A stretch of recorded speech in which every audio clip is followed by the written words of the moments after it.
In a grand study awash with flickering shadows, Andrew Carnegie sits at a dark mahogany desk. The room is nearly dark, save for the small circle of light cast by an ornate oil lamp. The year is 1889, and outside the window the Pittsburgh steel mills are ablaze, lighting up the night sky like the stars glimmering above the Scotsman's palatial estate. However, inside, a different kind of inferno burns.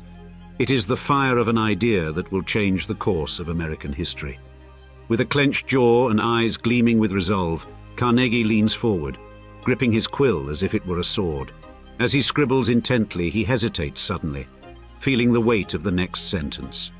After taking in a deep, reflective breath, the magnate finally writes his declaration for the ages. The man who dies rich dies disgraced. Relieved, Carnegie puts down his pen, contemplating the magnitude of the words he has just committed to paper. It is indeed a declaration that will reverberate through generations, shaking the foundations of American capitalism. Now, in our 21st century economic climate, the concept of old money signifies not just wealth, but the enduring legacy of families who have maintained and even greatly expanded their fortunes for generations. But what happens when a family intentionally breaks this cycle of generational wealth and gives away their billions on purpose, thus consciously pushing their status back down to the middle class? In this episode of Old Money Luxury, we will explore this exact enigma. Guided by the ideology of their patriarch, Andrew Carnegie, the Carnegie family went from amassing a colossal fortune that, for a time, crowned him the world's richest man, to strategically giving away more than $5.6 billion in today's currency. With that mystifying prelude as a backdrop, join us as we now recount the entire saga and describe how the Carnegies went from old money to no money. Our journey first begins on the misty lanes of Dunfermline, Scotland, where Andrew Carnegie first saw the light of day in 1835.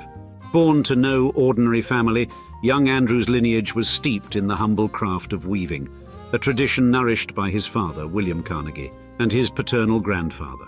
The maternal side of his family tree branched off in a different direction. Andrew's mother, Margaret Morrison Carnegie, hailed from a line deeply involved in tanning and shoemaking. However, she was not merely a homemaker, but rather the daughter of George Lauder, a political stalwart who ensured young Andrew's mind was sparked by the heroics of Scottish legends like Robert the Bruce, Rob Roy, and William Wallace.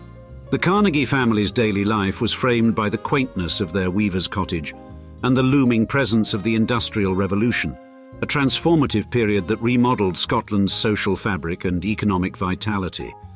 Dunfermline itself was a hub of textile manufacturing, but the family's fortunes dimmed as factory systems replaced traditional handlooms.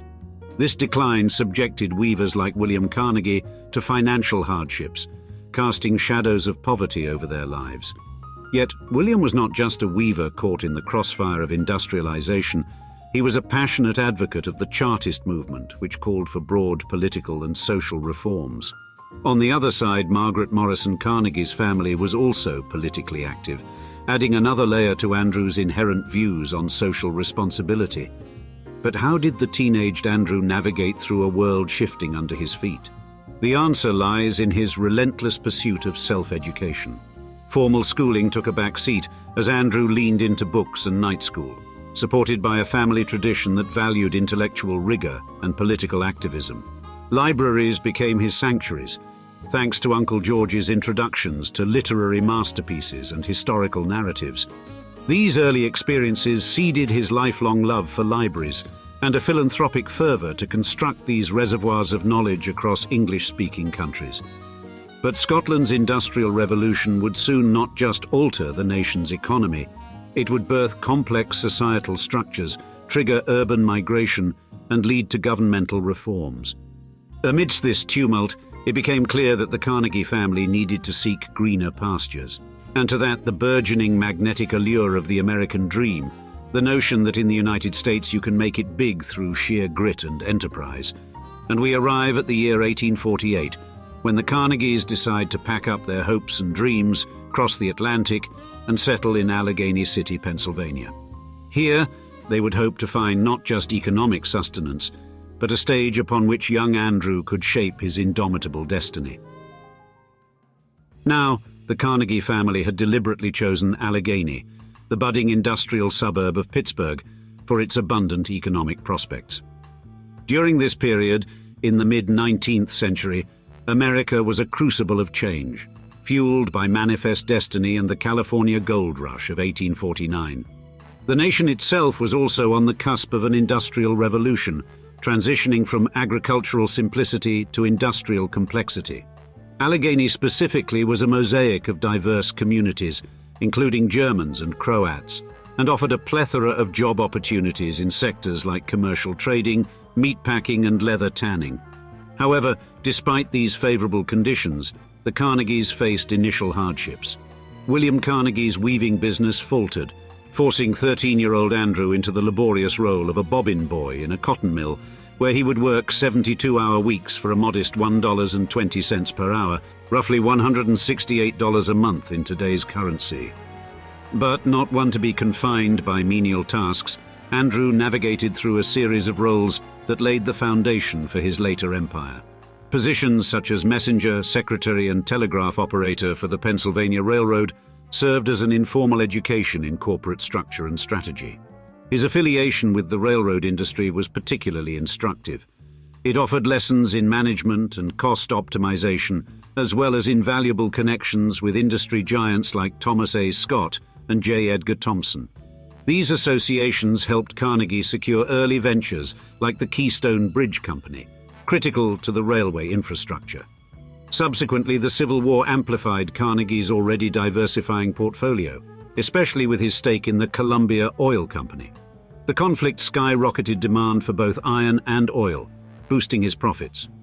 Although eligible for military service, he opted to pay a substitute $850, or roughly 20,000 modern dollars, to enlist in his stead, a common practice among the affluent.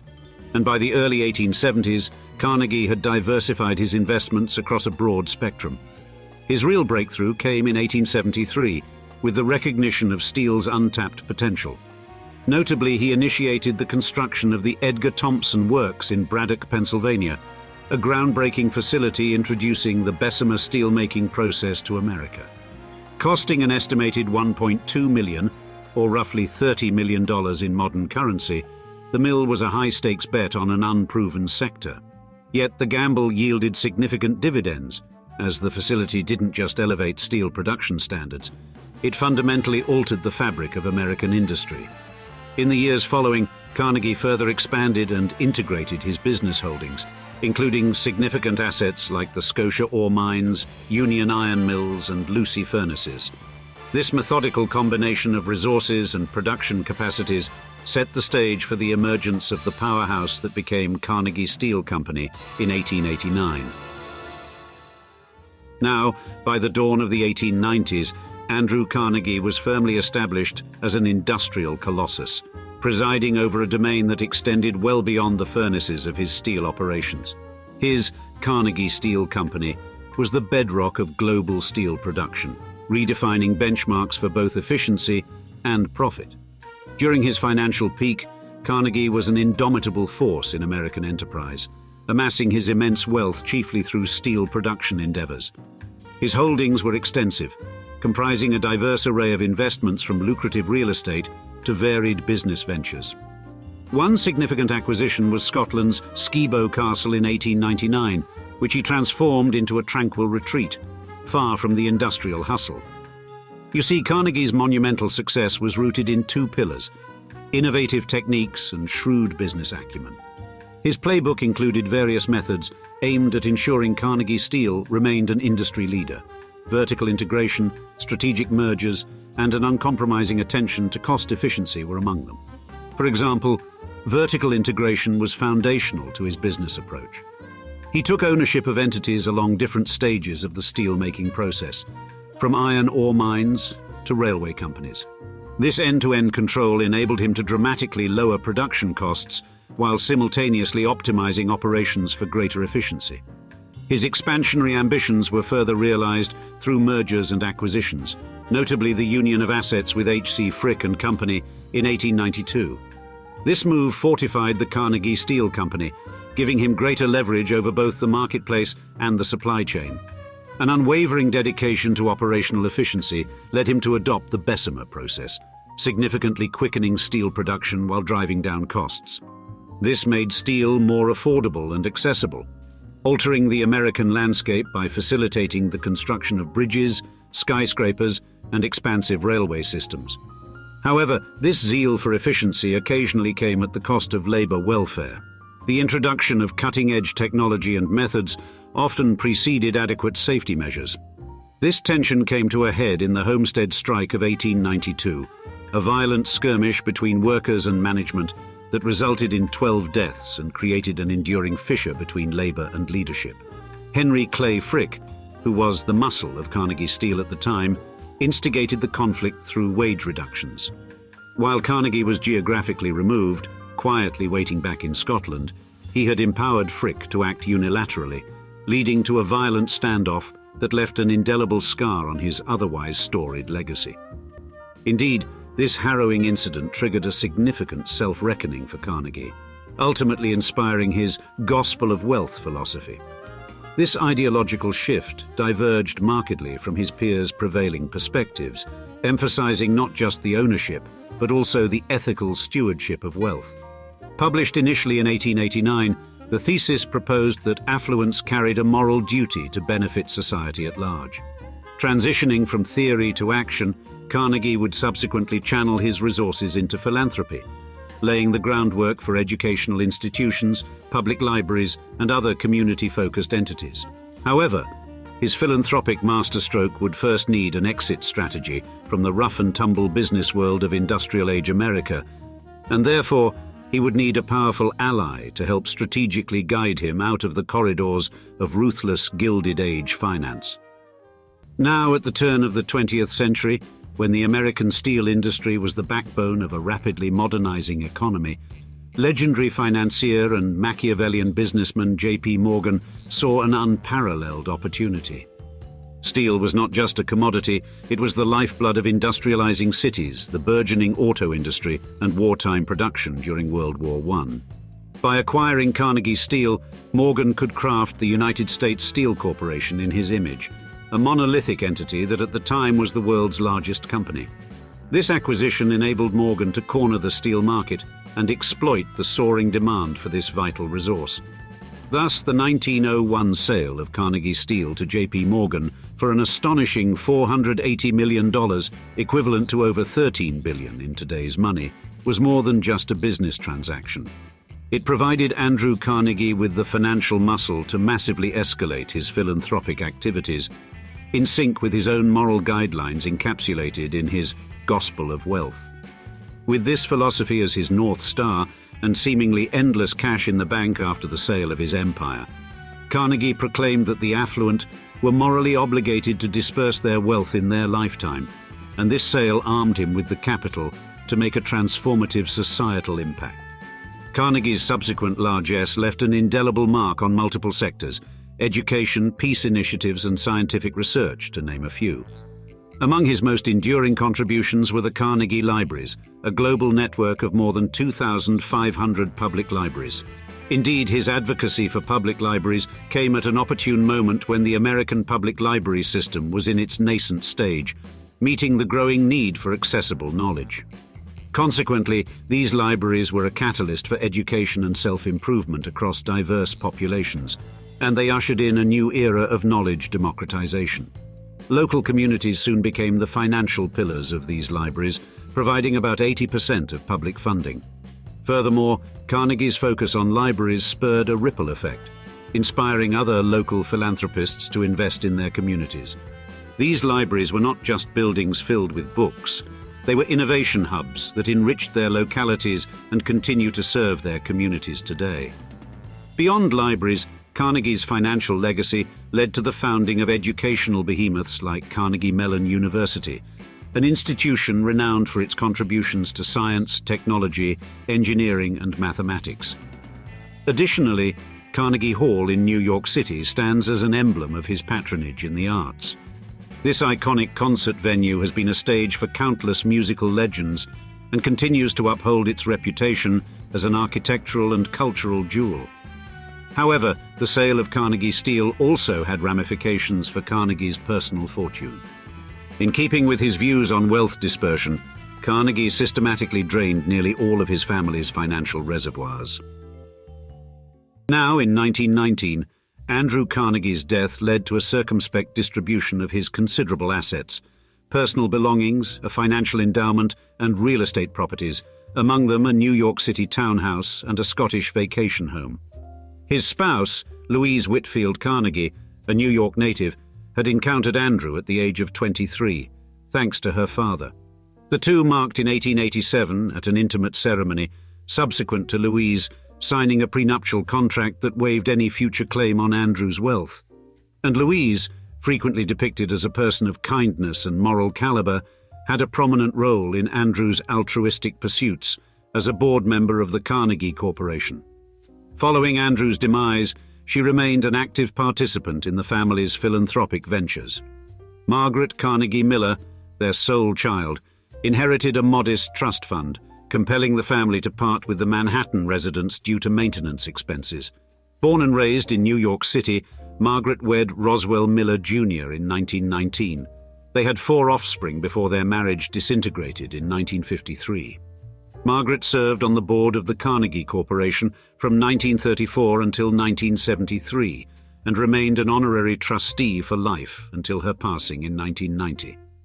Now, the 13 subsequent descendants of Andrew Carnegie have not accumulated billionaire status, but have thrived within the financial bracket of accomplished middle-class to upper-middle-class professionals.